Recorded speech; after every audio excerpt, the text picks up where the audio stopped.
All right, man. You know what? It's been a good minute. We went from podcast to radio and now back to podcast. For the meantime, it is Sweep the League.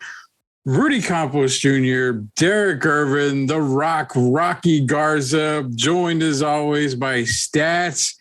And the man, the myth, the legend. I had the pleasure of working with him this past Monday, actually, on 9:30 a.m. The Answer. Shemaiah on the beats. Gentlemen, it's been a while since we've all been on the same broadcast, but now we're going from local to worldwide again because we're going back to podcast. Derrick, you've got Team Gervin balling up from what I've seen. What else you been up to? Well, I've been putting a lot of my time in that. First, I want to say hi to you guys, man, and to the listeners out there. Say hello to everybody, and I'm glad to be back. Yes, sir. For sure, man. Thanks for coming back. I figured you didn't want to be back with our crazy. Come on, asses. man. You guys, we're gonna take it back to radio eventually. We're gonna do both. But dealing with these eighth graders, we'll have our first official 5-on-5 tournament this Sunday. And what I did was I put a team together. I always talk about how these guys don't get an opportunity with some of these AAU teams. And I'm going to be honest, some of the coaches are biased. They play their friends, babies, their own kids. They play friends. Let's just do it like that. So sometimes these players the fringe players, I call them, they don't get the opportunities that they deserve. And I believe if you don't give guys a chance, or young ladies, you don't know what they really have until you give them an opportunity to be themselves. And that's what I've decided to do with this team. I kind of want to play the style of the Golden State Warriors. I want everybody involved, ball movement, and things like that, things that they're going to need when they get to high school. So that was my idea. I'm actually going to have a young man from Central Catholic help me. I'm going to have him as my assistant coach so he can learn on both ends of the spectrum, as a player and as a coach. So I'm excited about that. Who's that going to be? His name is Enrique. Oh, okay. One of my little guys. He'll be a senior this year. I'll be going to a few Central Catholic games this year, actually. Yeah, he wears glasses. No, he's a little bitty guy. But he's a first class. He's an A1 guy. And I figured him meeting the young fellas, the eighth graders, will be good for him, and it'll be good for them. And it'll teach him, man, because, we always talk about the Spurs. We've been fortunate to have one of the best teams ever in the NBA history. And, of course, the Spurs, they start off as video coordinators. And then you go from there. You move up the totem pole, so to speak. And that's what I want these guys to understand. So if they're not able to play basketball, they still can be involved in the game. And that's what I call, having something to fall back on. It might still be in the same field. So that's something I think would be exciting for them. Awesome. Team Gervin, man, going to make its name, going to make a statement in the city of San Antonio. Anybody out there, eighth graders and even other grades. I mean, you want some basketball training? Derrick is the absolute best in town. Contact him. Wow. Real nice guy to get a hold of. Easy to get a hold of, too. He'll work with your kids left and right. And I'm even trying to get him to work with me because I got to fix my jump shot. And we got to work on that. Hey, Rudy, it's amazing you said that. And I'm thanking you. It's a lady. They just moved here not long ago to San Antonio, and they were in Denver. Uh-huh. And so she was out in Denver and she met this guy, and this guy used to work for my nephew for the George Gervin Strength and Motion program. And when she was talking about something for her son, a trainer and this and that in San Antonio, I was the first guy BJ mentioned. So I got to send a shout out to BJ Savoy and thank him very much for mentioning me. I've grown to love the young man already. Sam is his name. And man, it's something that I can't describe, just the feeling of being able to help young people and be an impact in their life. Awesome, man. Derrick, we've got to find out what you've been up to with Team Gervin. I guarantee all the good that you're doing in the San Antonio community is the complete total opposite of The Rock. He's probably doing a bunch of shady shit here in San Antonio. Rock, what have you been up to, Rock? I know you've probably been hitting the strips, I'm sure, right? Of course, dude. You know, I've been getting that $2.99 steak and fries. You know, $2.99 steak and fries. I remember that. Yeah, that's where all my paychecks come from. A company that I work for that Rudy loved and endeared for many years. So that's why. Hey, truth be told, there's a strip club down the street. There is. I know there is. What is it called? Strip what? Well, there's a strip club. They call them, I guess, strip clubs. Oh, we back on this. Oh my goodness. Yeah, we won't get dumped on this time. Isn't that how we ended up on podcast? No, I'm just no, totally different. Silly, man. Coming back with a vengeance, right, guys? Oh, I know. Golly, big time. All right. So other than Strips Rock and working at Airtron, because that's where I used to work, but what have you been up to? You still ready for Inside the Star? Yeah, before we got in here, I was drafting up an article that should be coming out tomorrow, unless I schedule it through later the week. But I've been writing for Inside the Star. I'm trying to work into getting with Jacob, just to try to figure out Jacob DeLeon, who runs Project Spurs now, trying to figure out and gauge where I'm going to begin writing again to get back into it.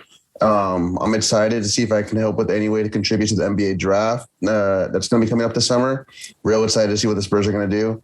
And just been applying to a lot of jobs, man. I mean, I'm just really revising my resume, trying to gauge of where I can improve certain words, what I can do to just really put myself in the door and applying everywhere, man. I'm just shooting my shot everywhere. And I know it can be frustrating getting those, rejections or just no responses, but I know eventually, wherever I'm destined to be, that'll happen. Hey, Ricky, before you say anything, Rudy, I want to say rest in peace, Michael DeLeon. Yes. Yeah, I have to say that, man. And I'm sorry for the loss. And, I keep up on YouTube, on Facebook with what's going on. And I know you guys, DeLeons have meant a lot to you, gentlemen. And that's something that's dear to my heart. I just had to say, rest in peace, Michael DeLeon. Yeah, definitely. Rest in peace, Michael. Michael was a big major supporter of Sweep the League before it was even on radio. He was a huge supporter of the podcast that we had before. When we got into radio, Michael stepped up and wanted to be one of our sponsors. So we owe a lot to Michael. He did passing away a while back here. Just a terrific person, one of the greatest guys in the city of San Antonio, ran a very tight and great ship over at Project Spurs. But yeah, our hearts, our sentiments, our prayers are out with the DeLeon family. And like Rock said, I do work for Project Spurs still as well. We've got I'll be hosting the Project Spurs draft show, which will cover the first round this year at the NBA. So it's going to be fun, but yeah, everything is dedicated to Michael DeLeon for sure. Appreciate that, Derrick, for bringing that up. We definitely need to give him a shout out on that. Yes, sir. I completely agree. So we got Stats and Shemaiah. Shemaiah don't say much anyway. I tried getting Shemaiah to talk on Monday night, and I went from having him say 30 words to like 60 words. He said a lot that night. Wow. So Shemaiah, you are here, right, Shemaiah? You definitely are here, right? Oh, yeah, man. I'm just hiding behind the shadows like CP3. You're hiding like CP3. Are you saying we should get Pat Beverly on the show here pretty soon? Throw Draymond in there too. Please get Draymond. just get them all in there. Hey, are you guys laughing about the Patrick? What do you guys? Can I ask Rudy? What do you guys think about the Patrick Beverly situation the last 2 days? I'm going to be real with you, man. I saw snippets of it. I didn't really see the whole thing of it, but not knowing that I'm not part of the brotherhood like you are when it comes to NBA. I think it was cheap shit, to be honest with you. I didn't like it at all. To me, it was terrible to have him call him out like that. In ESPN's on a national platform. I think there's some sort of professionalism that you should have whenever you're on a broadcast or anything like that. And to me, it was just unprofessional with what he said and the way he was. But again, that's just my opinion. I was actually going to ask you, Derrick, how'd you feel on that? Because I saw you kind of posting on social media a little bit about it. Well, I'm not a Patrick Beverly fan from the beginning because I don't like dirty players. Mm-hmm. And I'm going to say this clearly, and I'm not going to bite my tongue even a little. No, Patrick Beverly is possibly the dirtiest player that's ever played in the NBA. I still have a problem when he hurt Russell Westbrook at the table a few years ago. And then he compounded that in 2019-20, he tried to hurt Russ again. So I had a problem with that, and the NBA never dealt with it. Then we come into last season. Chris Paul is dribbling the ball, and Beverly sets himself up so he's going to act like he's going to go through the screen, and he chop blocks Chris Paul at the legs. Mm-hmm. And, everybody, then of course, he gets up, he walks down the floor like he always does. I call it cowardly behavior, like the kid in school that always acted a fool, the sneaky kid. And then when they get caught, they want to blame it on everyone else. That's Patrick Beverly. But my biggest problem with it, as an NBA guy, that's a fraternity that we're in. Mm-hmm. Just like you in your field. You don't go on television or radio and bash your coworkers. It's cowardly when they're not there to defend themselves. And that's the biggest problem I had with it. The fans will see it a lot differently than I did because I played. And the players, if you notice, the Matt Barnes, the Lillards, and guys like that, they didn't like it because it's breaking the code. And he really broke the code. And then to bring him back again today, I mean, come on, man, it's ridiculous. They're ruining a good show because J.J. Redick has made me able to stomach Stephen Smith. I don't call him Stephen A. Smith unless it's ass. So Stephen Smith, I've been able to stomach him again with J.J. Redick on there. I think J.J. is fantastic. And to have J.J. on there and then you bring on Patrick Beverly, I ask you guys on here that have watched the show, if you just look at J.J. Redick's face, he sits there and he's drinking whatever's in his cup, his coffee or whatever, soda. And he's really looking like, man, this guy just doesn't get it. But he doesn't say anything. He keeps his composure, and he does what he's supposed to do. I wish they would get Patrick to be on here and do the same thing. He was brought on to be a one-day analyst or two-day analyst, but he turned it into a personal rant on Chris Paul. And that bothers me because Chris Paul also has kids and a family. So now you're putting Chris Paul's kids in danger or whatever, or getting bullied, because now they have to go to school the next day. So those are the things I think about. I think it was Bush League, but that's Patrick Beverly. So I guess what else should you expect? Yeah, and before I wanted to get the stats, and I wanted to get Rocky their opinions on the Pat Beverly thing, but I want to come hard on you again. Sweep the League podcast is different. It's not radio. You may hear a couple of 4-letter words, you may hear a couple of 3-letter words, and all that, but. So Pat Beverly, this is my thing. You called it a fraternity. It is a fraternity. Go back to the 80s and, early 90s, when ball was ball. When you were coming down the lane, you knew you were going to get, knocked on your ass. If you were playing the Knicks, if you were playing the Pistons, you had the Celtics, you had these teams. A player like Pat Beverly isn't the way he is back then. Is that a true statement? Because these guys just really wouldn't give a shit about all this stuff, and they would literally knock him on his ass. Back then, Patrick Beverly wouldn't be playing because somebody be to knocked him on his ass more. Yeah, sincerely though. I mean, really, guys aren't letting. Back in my day, we weren't letting. I got into 2 situations, man, and one of them is my friend now, Ricky Pierce, and the other one was Chuck Person. And my thing was, man, I hit Ricky Pierce upside the head, and I won't lie, I did it on purpose, so he wouldn't score. I know I fouled him, but I hit him on top of the head. So it wasn't anything that was going to injure him. It wasn't anything malicious. He got upset about it. So my thing was, I didn't want to have a long conversation about it. Hell, we could settle it out by the buses. But that's just guys going back and forward. You saw Reggie Miller go back and forth with Michael Jordan. But when you start trying to go at people's legs, the knees, and all that kind of stuff, that's totally out of bounds. Bill Laimbeer was a dirty player, but Bill Laimbeer wasn't trying to end guys' careers. And Patrick Beverly, I think he doesn't care one way or the other. So I'm really upset with the NBA for allowing him to get away with that kind of stuff. But I guess, as they say, it is what it is. Yeah, it is. Hey, Stats, I want to get your thing. I know I didn't ask you what you've been up to, but I know you're one of the hardest working guys in the whole business, like Shemaiah too. So I want to get your thoughts on the Pat Beverly thing, Stats, before I get to Rock. I mean, I'm agreeing with Derrick. The whole thing, it's a fraternity type thing for the NBA. You got players.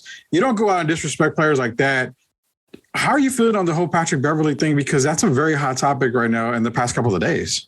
Yeah, I've just like you, I've seen like clips of the situation, but I think Pat just went too hard, and I think the media in general went really hard on Paul. And let's be honest, the Game 7 collapse really hurt. Like, I think it tarnished his legacy, just because of, he's been known to have these postseason, whether it's injuries or just things not working out, it's just continuing to kind of add to that. The idea that there's a cloud over him of sorts. But I think Pat Beverley just went too hard on him. And keep in mind, Paul just dealt with a situation between with the fans and his family in the same series. So I think it's just unnecessary.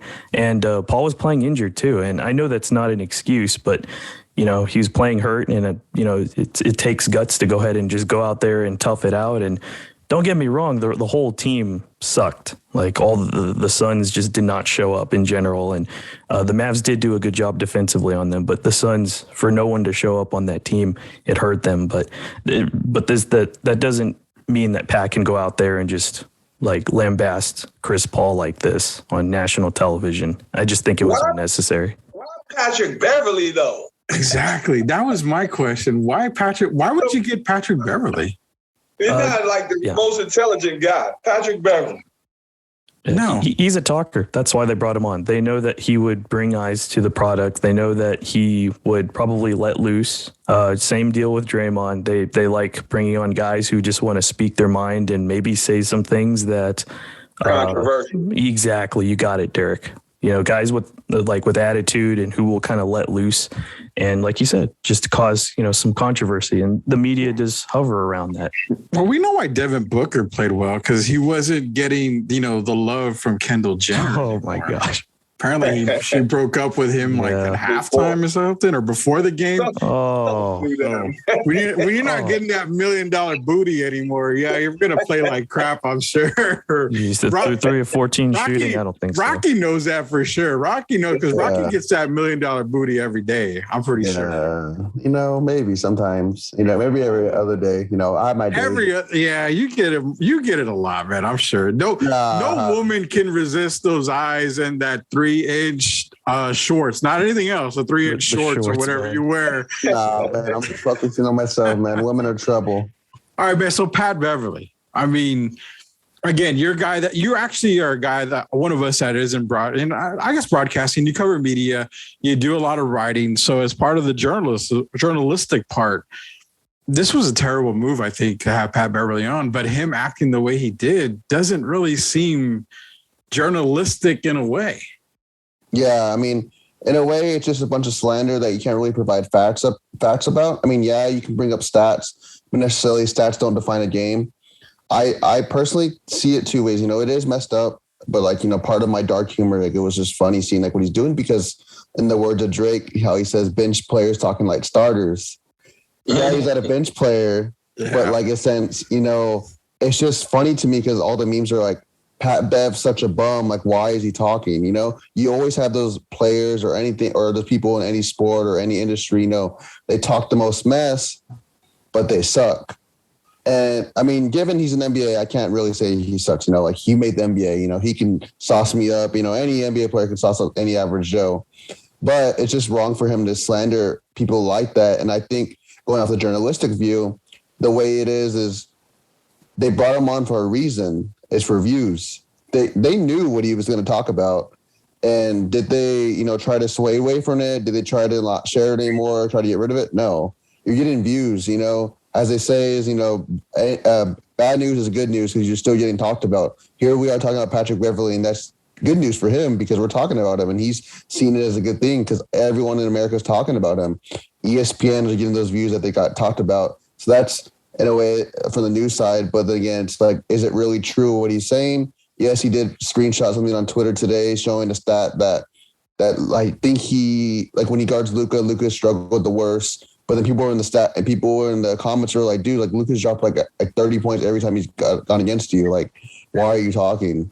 But I mean, it's just part of me, dark humor. It's funny, and especially like, how are you gonna get slandered by Danny Green, man? Danny Green comes on you and slanders you.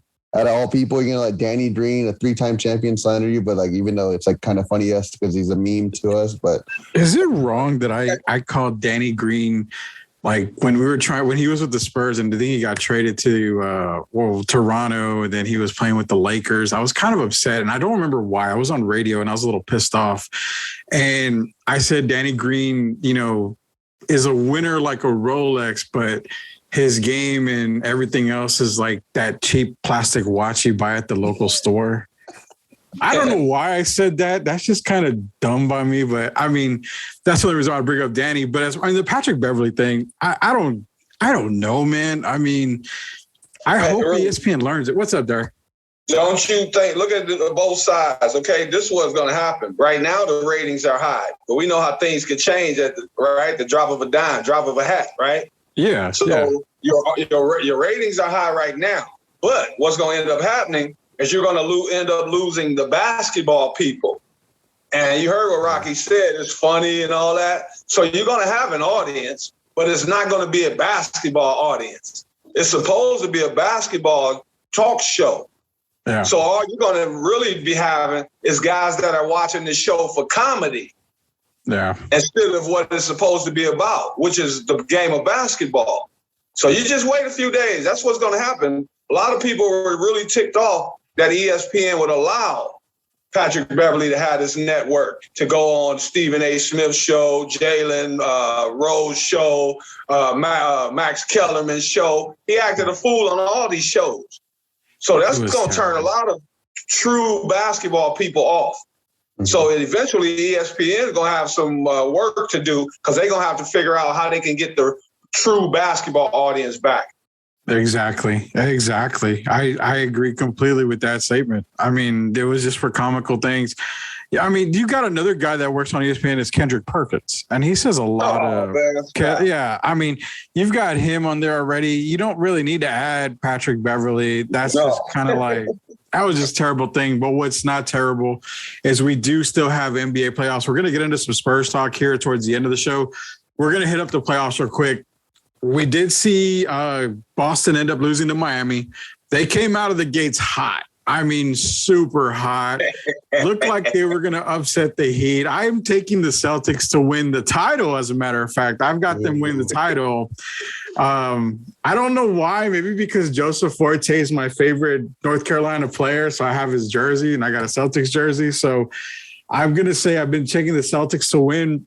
But, I mean, with Derrick, as far as Miami and the Celtics go, do you see this series going 7 games, or is it going to be quick work by one of the two teams? No, I see it going 6. And it's funny you mentioned yesterday because one of my friends called me from Detroit, and he called me talking trash in the first half, right? I wasn't watching the game. I was sitting out on the porch outside, and he calls me, and he's laughing, and, man, I told you Boston this and Boston that. So I had to remind him. I said, wait, let's back up. First of all, you picked Philadelphia and Milwaukee. So I'm the one that picked Boston and Miami. So now I got to educate you on the Boston-Miami series. This is why I picked Miami Heat. And I'll tell you guys. Jimmy Butler, PJ Tucker, Bam Adebayo, and if he's healthy, Kyle Lowry. I'm not even talking about basketball, period. I'm talking about you got those are just straight out, flat out dogs. Yeah. And that's what you need in the playoffs. I keep hearing people talking about Boston's defense. But, okay, Boston was the best team from December on, I believe. But I also believe the second best team was the Miami Heat. And if you guys remember, Miami blew their lead. They had a big lead in the Eastern Conference. That lead shrank. And they were caught by the Milwaukee Bucks. They were caught by the Boston Celtics, who became number 1 for a day or two, and the Philadelphia 76ers.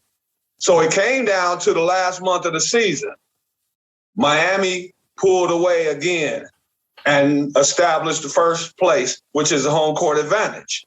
So when you have Jimmy Butler and those guys and toughness that they have, and they're very deep. They're deeper to me than Boston. If I look at Boston, all I see off the bench is Kevin Pritchard, and they started Robert Williams, so I'll take him away. Yeah. So I know they missed Marcus Smart, and they missed Al Horford. But I expect the Heat to play better in this series. I think the Heat win this series, and I'm going to break it down to the biggest reason I picked the Heat. After all the playing goes on, all the adjustments, you got a guy named Eric Spoelstra and Pat Riley.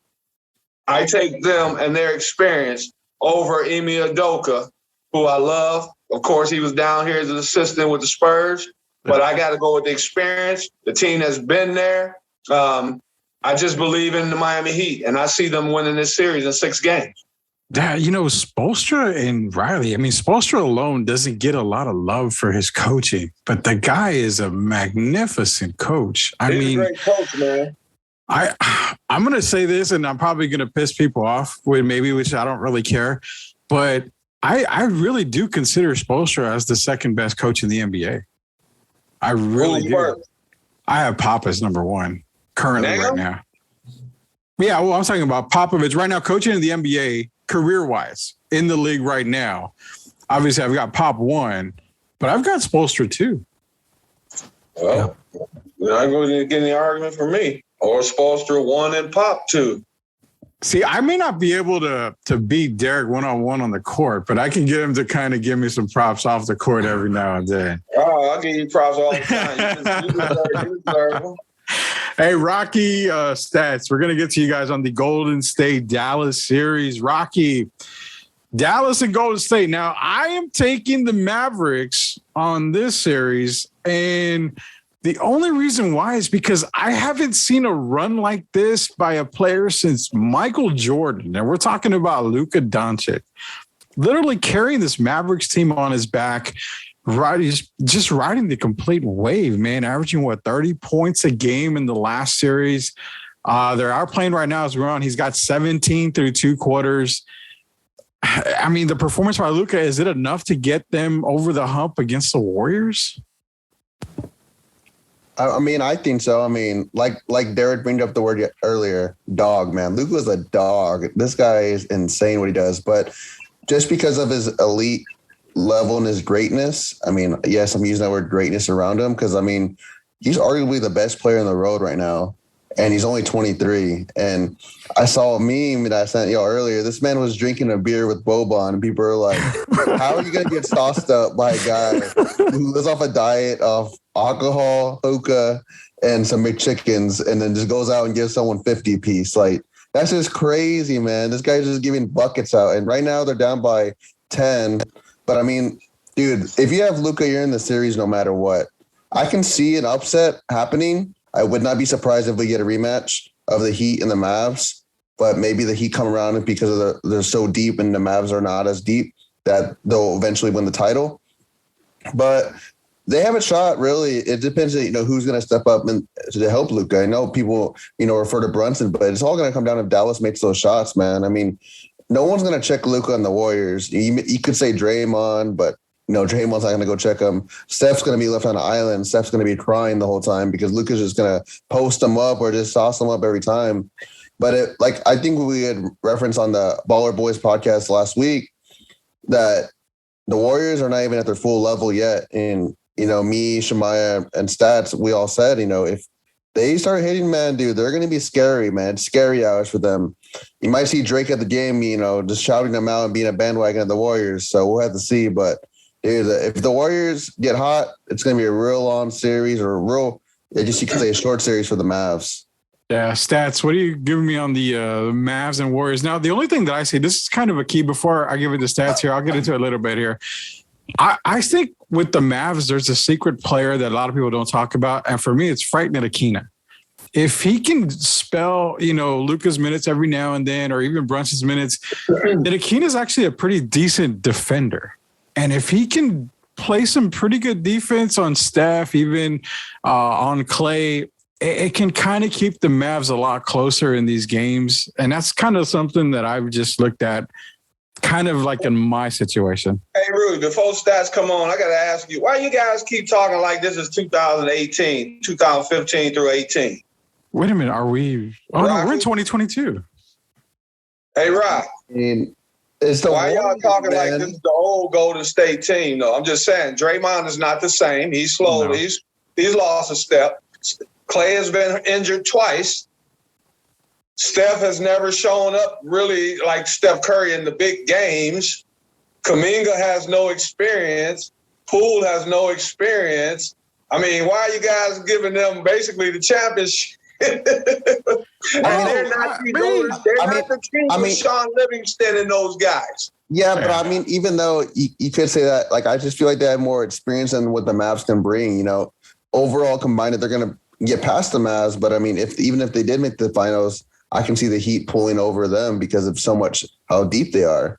You know, Jordan Poole has been coming into his own, but I mean, he's not getting that experience. And I do agree with, you know, we haven't seen the full Clay or the same Curry as it is, but I mean, it's just because of that veteran experience and with Steve Kerr's there, I can just see them pulling to the finals, but it will be hard to beat the Heat or Celtics, whoever takes over the East. Yeah, it is. I think the champion comes out of the East. As of right now, as of this recording, Klay Thompson, 0 points through halftime. Yeah, and y'all surprised that he got 0, man. Actually, I am surprised. I don't know why, but I am surprised that he has 0 points. Well, in that last game against Memphis, didn't he have like a 40 burger? Yeah, one game. One game. Yeah, but that's also why we're hesitant about the Warriors winning it all, because they're just inconsistent. They can turn the ball over. They lack size. Sometimes they're their own worst enemy, you know? Hey, Stat, you on point already. Now, Stat, I got to go with you, and I ain't going to take over your time, but tell me this. With Luka, this is what makes the game interesting, right? Because a lot of people are looking at the Golden State team that gets up and down the floor, right? Mm-hmm. Okay, so you take that away. With Luka, doesn't that eliminate basically the fast break? Because what player controls the tempo now in the NBA better than anyone? Okay, so you're taking away their fast breaks pretty much. And so now that means you making it a half-court game. And then you're closing out on these guys on the three-point line. So you're making them start putting it on the floor. Mm-hmm. That's not the best Golden State team. So all I'm saying is I'm going to give a turn on the stats. Do not expect this series to be easy and one-sided for the Golden State Warriors of 2022. Oh, I completely agree. I think this is going to be another gritty series. I still see the Warriors pulling this out, but I wouldn't be surprised if it goes 7. You know, I mean, we got two good defenses going on right now. Yeah, if it goes 7, you would still take the Warriors? I would still take the Warriors. So you didn't see the Phoenix game? That was a monumental collapse. Is anybody dating a Kardashian on this team, though? If you let Luka control, once Luka knows that you're a team that can't guard him, that puts him in control of the series. Yeah. And if Dallas can get 3, believe me, with Luka, they're going to get 4. So you can't go 3-3. Because it goes 3-3, it comes down to Steph Curry, who some of you guys give a lot more credit than I do, and it comes down to Luka. My choice would be the guy that's the best offensive player in the NBA right now overall, and that's Luka Doncic. Hell yeah! That's a mic drop. You guys that are taking the Warriors here, we're gonna have y'all wear a Derrick Gervin was right T-shirt. Some don't do that to me, man. You know me better than that. I know. We gotta have some fun with it, man. We are back. This is Sweep the League podcast. Derrick Gervin, Rudy Campos Jr., Stats, the Rock himself. Shemaiah is on the beat. He's just, he's making sure that this show flows. But I know he'll jump in here every now and then. We're back here on podcast. We're going to be coming to you every single week. We're going to be dropping a new episode here of Sweep the League. We've got one more monumental task because people were honking yesterday in San Antonio, and it wasn't because we won the title. It wasn't because, we made the playoffs. It's because we ended up with the 9th pick in the draft. The lottery was yesterday, the 17th, and we got the 9th pick, which is expected. We had a 20.2% chance to land in the top 4. I think it was like 4.5% to land in the top spot. Spurs ended up sending David, the Admiral Robinson, to the lottery. The Admiral wasn't much luck for us, but that's okay. He's brought many more beautiful and wonderful things to San Antonio. At the 9th pick, I I did my my first mock draft actually. So I was able to say, okay, well, who are the Spurs going to take? I had them taking. You gotta forgive me because I'm gonna butcher the guy's name, and that's pretty terrible. Benedict Mandarin. All right, know where you're going. Wait, Mandarin. Arizona. Yeah, Mandarin. Benedict Mandarin from Arizona. Mandarin, yeah. What a name! I'm going to give him an A plus for that name. What a player! What a player! A great player, and to me, he makes so much sense for the Spurs squad. I mean, yes, they need to get some height in there, which I had them actually drafting Nikola Jovic and EJ Lido 20 and 25, which is some big men right there. But with Benedict Mandarin, you're getting a sharpshooter. You're getting a really smart player. I kind of do hope the Spurs get him. We're going to get Derek's take on Mandarin. Do you see him possibly becoming a Spur at that 9th pick? If he comes, you see what I'm doing. I'm waving goodbye to Lonnie. Oh, yeah. That's the main reason why I had him taken by the Spurs at that time, because the uncertainty of Lonnie Walker means you've got to fill that void. And being that this draft is pretty good at the 2 and 3 spot, you've got to get the best one available at the time. Agreed. The other guy that I saw possibly going in the later part of the round was Patrick Baldwin Jr. Now, what's terrible about Patrick is that he was, let me go to Duke University or let me go to Milwaukee. He ended up going to Milwaukee to play for his dad, which sadly his dad was fired, I think, after like a 3-7 start. So his dad ended up getting replaced, but he only played 5 games last year. And those 5 games were terrible games for him. For me, I think it was a bad system overall, not including the injuries, but I wouldn't mind seeing him grabbing a Patrick Baldwin Jr. later in the first round. Derek, as far as Spurs fans go, do you happen to see a guy that you like in the draft that could fall the Spurs at 9 if it's not Mandarin? No, you named the same guy I was going to name. Mandarin or whatever his name is, the same guy I was going to name. I don't know, man. It's so these guys from the first 7 guys, I guess, is pretty much everyone to know who they are. I'll pick the 7th guy. I think will be Johnny Davis. Up to Johnny Davis from Wisconsin. After that, it's a crapshoot. So the Spurs are going to have to do their due diligence. I'm sure they'll figure it out like they usually do. But I'm hoping that the trend continues, that they bring in a player that could play now, as opposed to sending them overseas. So as you know, I was a big fan of Devin Vassell last year. Mm-hmm. So I hope they bring this young man in, Mandarin, whatever his name, give him an opportunity. On the other end of the spectrum, I know that'll cause some anxiety, and a lot of people be sad because we'll kind of be going through the Patty Mills situation again, losing a guy that's very well liked in the community. And that's what I think a lot of people here like Lonnie Walker as a person. And so that's what the Spurs are going to have to figure out. Do they want to give up Lonnie right now and maybe gamble on another player as opposed to the one we're talking about? So, I mean, they have some things they have to figure out.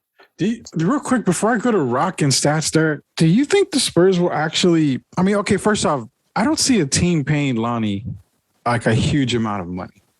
I don't think he's got that kind, but you do have teams and owners out there that will throw stupid money his way. 9 and 12. Somebody will give him between 9 and 12. And I think when we were on the radio, we mentioned this, and I think I said I wouldn't mind paying him between 9 and 10 right there. That would be my for the Spurs. I think 9 and 10 is a good number for Lonnie Walker, but there's going to be a team out there that'll say 12, which he's always going to go. The Sacramento Kings? It's possible, and Sacramento is actually trying to get out of that 4th spot. So you have a lot of fans, a lot of armchair GMs in San Antonio, which I'm going to get to Rock on here in a minute. A lot of armchair fans in San Antonio that are saying package, the 9th, package Lonnie and package somebody else to get up to 4. But then if you go to 4, there's no guarantee you're going to get a Paolo Banchero, a Jabari Smith, or a Chet Holmgren. You're looking at a Jaden Ivey. So what in the hell are you going to do with a DeJounte, Jaden Ivey backcourt? It's the same thing when you had DeJounte and Derrick White.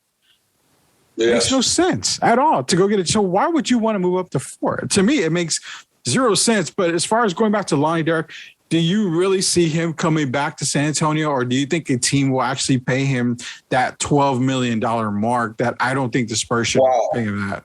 I think he loves it here in San Antonio, man, but it's a business. Damn, I see him. I don't see him being here next year because I think at this point in his career, he wants to have a little more shine. I don't think he wants to settle for $9 to $12 million. I think Lonnie has very high expectations for himself. He's very athletic, of course, and we saw some flashes this year. At one point, like for a week or two, he was on fire. So a lot of teams are going to remember that, and I see someone out there giving him $12 million. I'll be surprised, to be honest, if he does come back. Yeah, same here. I don't see him coming back if it's going to be a ridiculous contract. If he's in the 9 to 10 range, I'd have no doubt the Spurs will have any problems paying him between 9 and 10. Stats.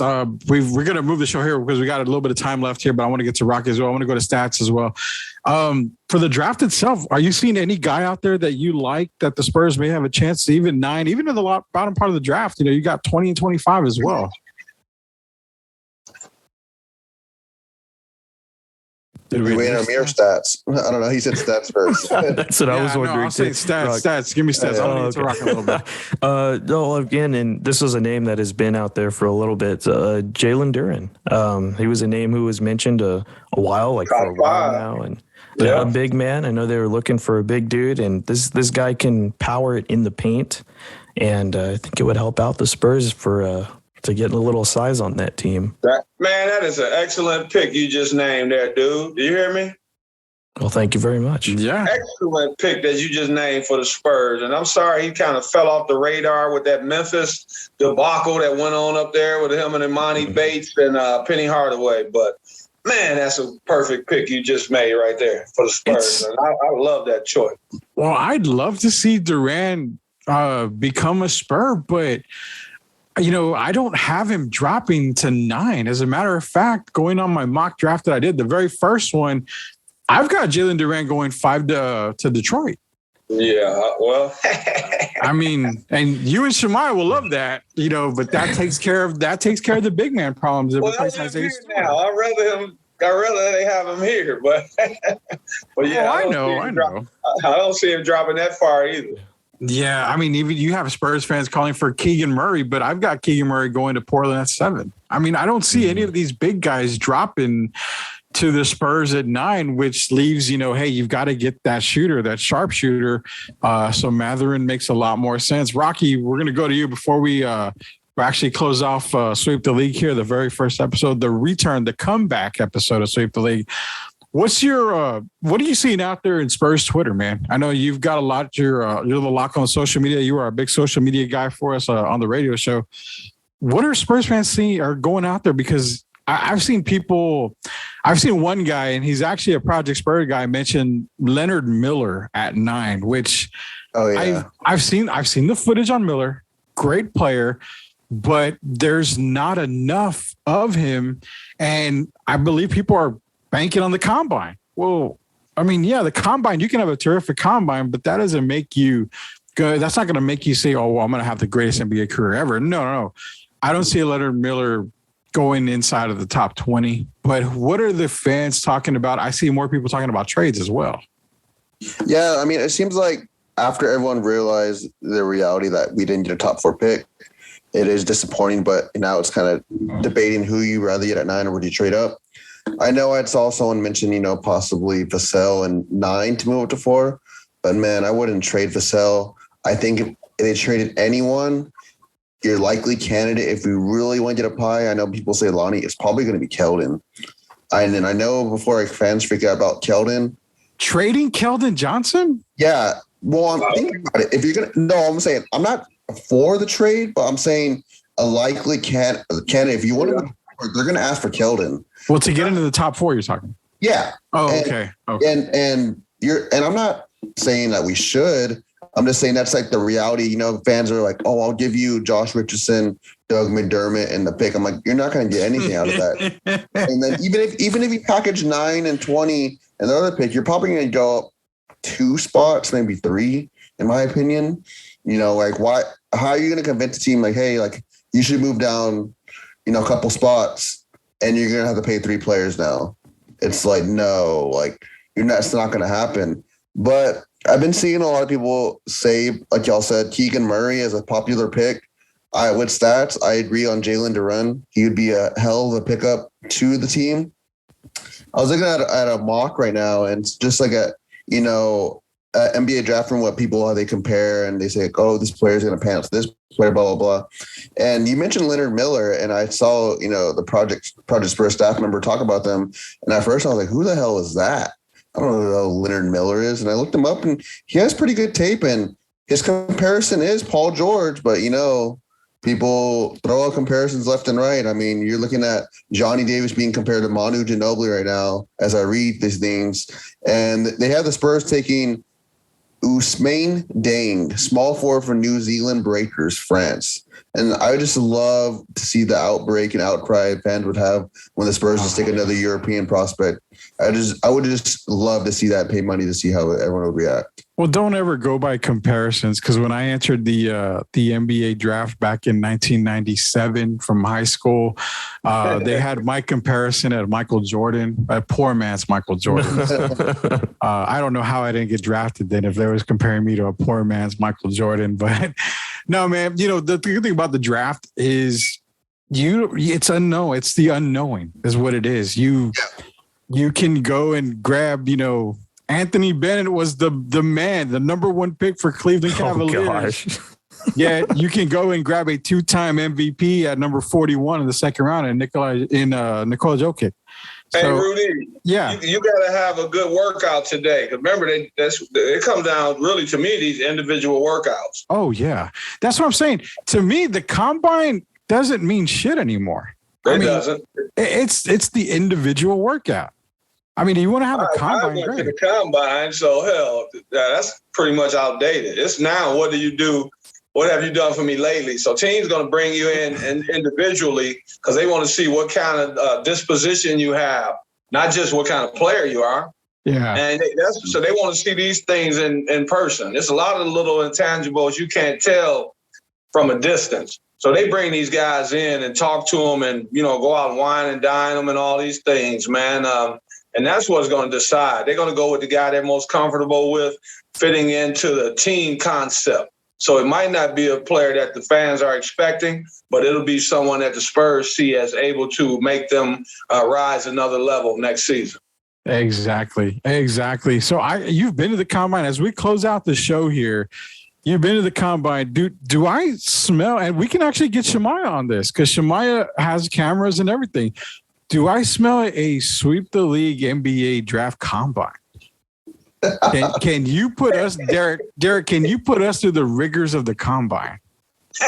Yeah, I sure could. All right. So I'm down for that. I know Rock is down. Stats, would you be a part of the combine? Oh my gosh. Can you do the combine? I'll go buy some hoop. I'll just have you guys just jump up and try your vertical and then try. Oh God! Y'all are gonna have to lower those things, man. I can't go that high. No way. All right, so we're gonna actually work this out. We're gonna work on it. I'm gonna set it up. We'll get with Derrick. We'll get with everybody. We're going to have the official first annual Sweep the League NBA Combine. And Derrick's going to be the one putting us through the rigors of the course. The rigorous training. Huh? Yeah. And as a matter of fact, Galler will be a part of it too. So we'll have Galler at the Combine as well. We'll let everybody know when it is. We'll get Shemaiah to do some video if he can. Let's meet at Harburger Park, man. Harburger Park, wherever we need to meet at, we'll meet at for the Combine. So, hey, man, it was a great first back episode, man. We're going to be doing this weekly. We're going to release an episode weekly.